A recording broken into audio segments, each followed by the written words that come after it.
وروى الإمام الذهبي في كتاب الكبائر قصة عجيبة.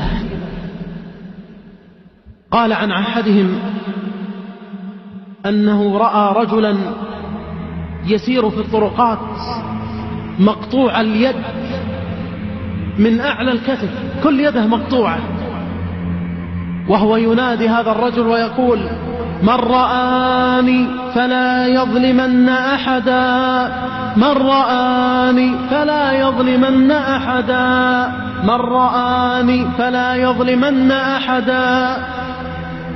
يقول الرجل: فتقدمت إليه فقلت له: ما قصتك رحمك، ما قصتك؟ قال: كنت جبارا من الجبابرة وأعمل عند الظلمة من أعوان الظلمة، وفي يوم من الأيام يقول: وأنا أسير في الطريق مع هؤلاء الجنود الظلمة إذ بي أرى صيادا لتوه قد اصطاد سمكة كبيرة، فأعجبتني هذه السمكة وأعجبني حجمها وعظم هذه السمكة، فقلت له: أعطني السمكة. فقال هذا الصياد الفقير: والله لا أعطيك، إني أبيعها قوتا لعيالي فلا أملك إلا هذه السمكة، هذا رزقه. يقول: فأخذتها منه بالقوة وسلبته هذه السمكة ودفعته وركلته. يقول: وأنا أمشي في الطريق وفي يدي هذه السمكة وإذ بها تفتح فاها بقدرة الله وتعض على إبهامه. يقول: فراودني وأتاني من الألم ما لا يعلمه إلا الله، ألم عظيم شديد، وبدأ هذا الألم يشتد ويزيد، فشكوت الأطباء فقالوا لي: هذه بداية الآكلة، وإن لم تقطع هذا الإبهام فسيسري إلى كفك وستقطع الكف كله، فلتقطع الإبهام سريعا قبل أن يسري هذا المرض إلى الكف. يقول: فقطعته، فما هي إلا أيام حتى راودني الألم في كفي، فشكوت الطبيب فقال: لقد سرى إلى كفك، وإن لم تقطع الكف فسيسري إلى بقية يدك، فقطعت الكف. ثم ما هي إلا أيام حتى سرى إلى الساعد، فشكوت الطبيب قال: إنه سرى إلى الساعد، وإن لم تقطع الساعد فسيسري إلى اليد بأكملها، فقطعت اليد من الساعد. ثم إنه سرى إلى العضد إلى أعلى الكتف، فشكوت الطبيب فقال: لتقطع اليد من أعلى الكتف، وإلا سرى إلى جسدك كله فقتلك هذا الداء، فقطعتها. فقال لي أحدهم: ما قصتك وما خبرك؟ هل فعلت شيئا؟ سيموت هذا الرجل، كل يوم يقطع شيء من جسده.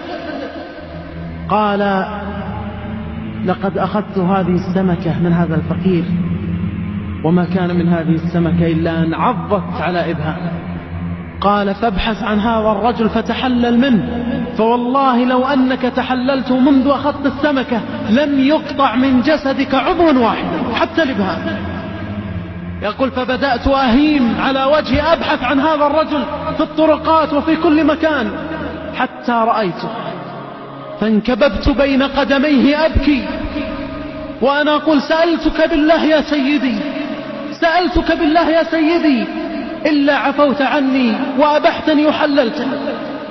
فقال الصياد: ومن أنت؟